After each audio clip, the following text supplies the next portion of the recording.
At 78, she was just a grandmother doing embroidery in her farmhouse kitchen. By 80, her paintings were selling for thousands of dollars. By 90, she was world famous, with her art hanging in galleries across America and Europe. Her name? Mary Robertson Moses. But the world knew her simply as Grandma Moses. What if I told you that everything you think you know about talent, timing, and being too old is completely wrong? What if the greatest masterpiece of your life is still waiting to be created?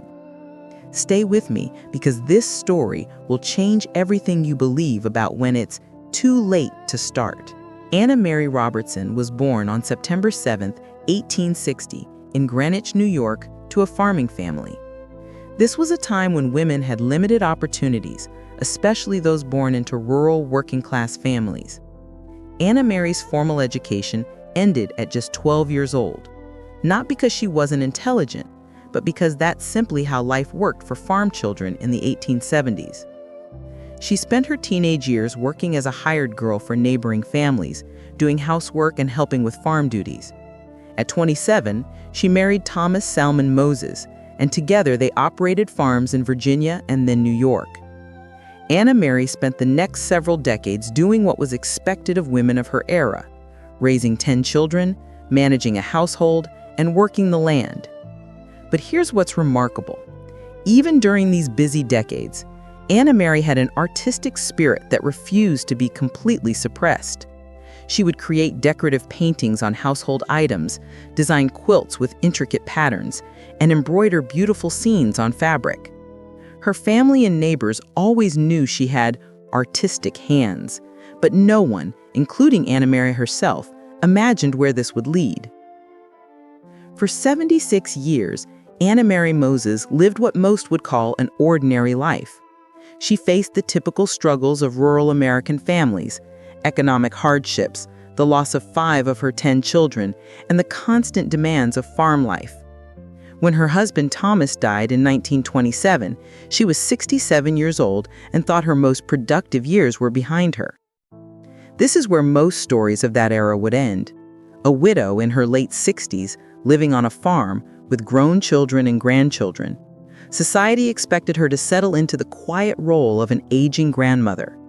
But Mary Robertson Moses was about to prove that life's greatest chapters can begin when everyone else thinks the book is nearly finished. As Mary entered her 70s, arthritis began affecting her hands. The intricate embroidery work that had been her creative outlet for decades became increasingly difficult and painful. For many people, this would have meant the end of their artistic expression. But Mary was not many people. Her sister suggested she try painting instead of embroidery, thinking it might be easier on her arthritic joints. At age 78, Mary picked up a brush for the first time with serious artistic intent. She had no formal training, no art classes, no tutorials, just an elderly woman with aching hands and a burning desire to create. She started by painting scenes from her memory, the rural landscapes of her childhood, the changing seasons she had witnessed for nearly 80 decades, the community celebrations and daily life of farming families. These weren't abstract concepts to her. They were the very fabric of her existence, painted with the authenticity that only comes from having lived every scene. What's extraordinary about this moment is that Mary didn't see herself as starting a career. She wasn't pursuing fame or fortune.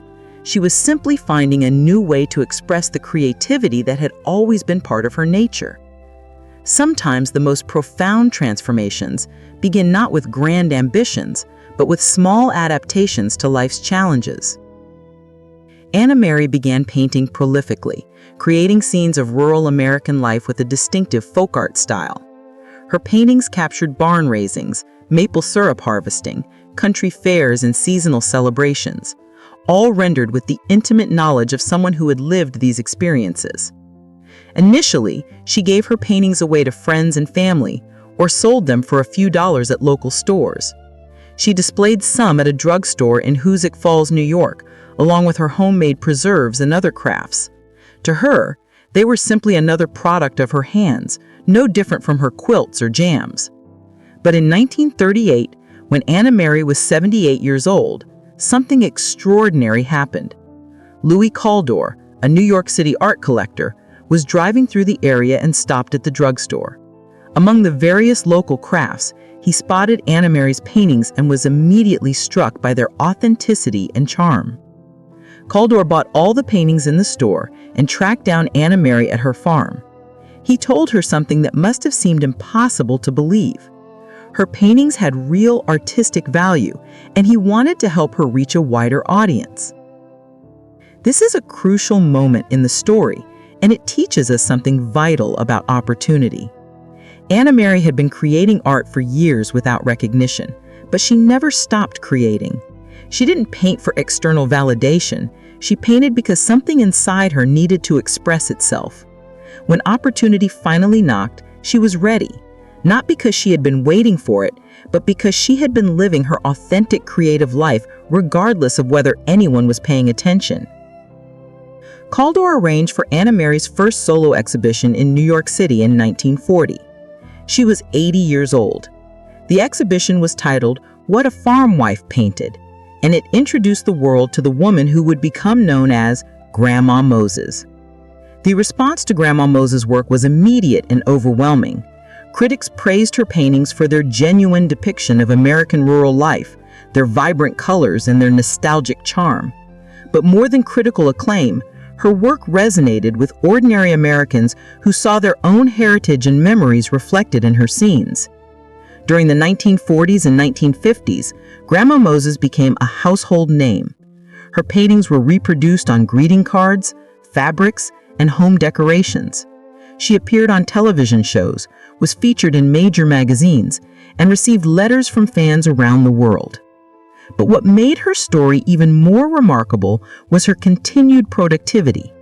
Between the ages of 78 and 101, she created over 1,500 paintings. Even as she became famous, she maintained her humble, practical approach to her art. When she was asked about her technique, she would say, "I paint from the top down, sky first, then the mountains, then the hills, then the trees, then the houses, then the grass."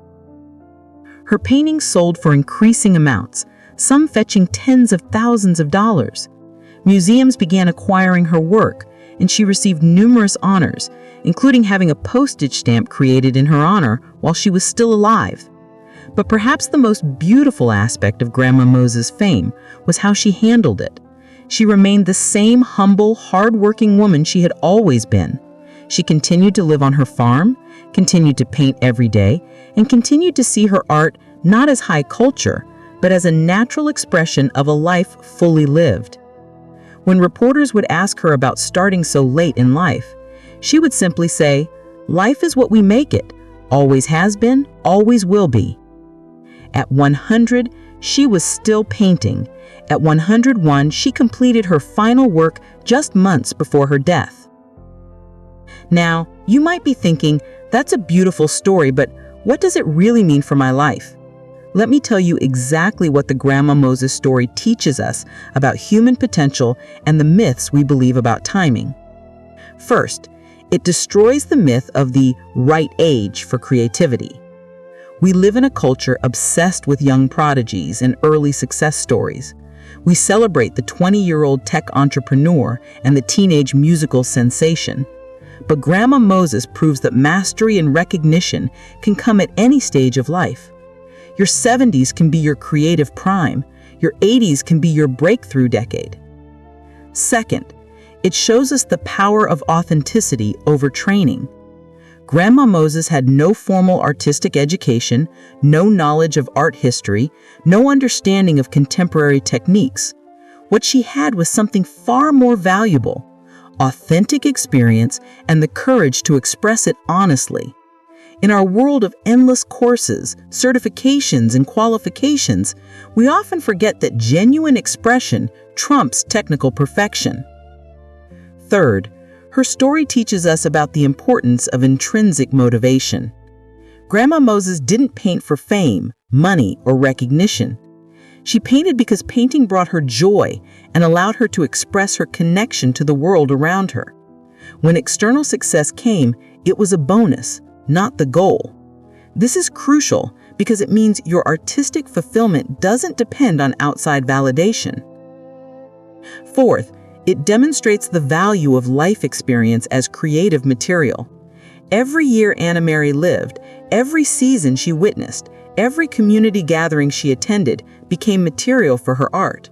Her late start wasn't actually late. It was perfectly timed because she needed those decades of living to have something authentic to express. Finally, Grandma Moses shows us that productivity doesn't decline with age when you're doing what you love. She created over 1,500 paintings in her final 23 years of life. That's more than 65 paintings per year, consistently into her hundreds. Passion is the ultimate fountain of youth. So here's my challenge to you. What's your painting? What's the creative expression that's been quietly calling to you, but you've dismissed because you think you're too old, too late, or not qualified enough? Maybe it's writing that novel you've been thinking about for years. Maybe it's learning to play an instrument, starting a photography project, beginning a woodworking hobby, or launching that business idea that keeps coming back to you. The story of Grandma Moses isn't just about one remarkable woman. It's about the potential that exists in every single one of us, regardless of age. Right now, today, you have experiences, perspectives, and wisdom that you didn't have in your 20s or 30s. That's not a disadvantage, that's your creative advantage. I want you to think about Anna Mary Moses in her farmhouse kitchen at age 78, picking up a paintbrush for the first time. She had no idea that millions of people would eventually see her work, that her paintings would hang in major museums, or that her story would inspire countless others. She just knew she wanted to create something beautiful. That's all you need to know right now. You don't need to see the entire staircase. You just need to take the first step. You don't need to guarantee success, you just need to honor the creative impulse that's been waiting patiently inside you. Your masterpiece isn't behind you, it's ahead of you. Your most productive years aren't over, they might just be beginning. Your second act doesn't have to be smaller than your first, it can be your greatest performance yet. Anna Mary Robertson Moses died on December 13, 1961, at the age of 101. She had lived to see her work celebrated internationally and her story inspire millions. But perhaps more importantly, she had lived to experience the pure joy of creative expression in her final decades. Her last painting, completed just months before her death, was called Rainbow. How perfect is that? After more than a century of life, her final artistic statement was about the beauty that emerges after the storm, the promise that exists even in endings, the spectrum of possibility that's always present if we just know how to look. The next time you think it's too late for you, remember Grandma Moses. Remember that she painted her first masterpiece at 78 and her last at 101. Remember that the most beautiful chapters of your story might be the ones you haven't written yet. If this story inspired you, leave a like and tell me in the comments what unique skill have you developed over the years. I want to know your story and maybe it becomes our next video. And if you know someone who needs to hear this message that it's never too late to start over, share this video. Sometimes a story like this is exactly what someone needs to take the first step toward a new life.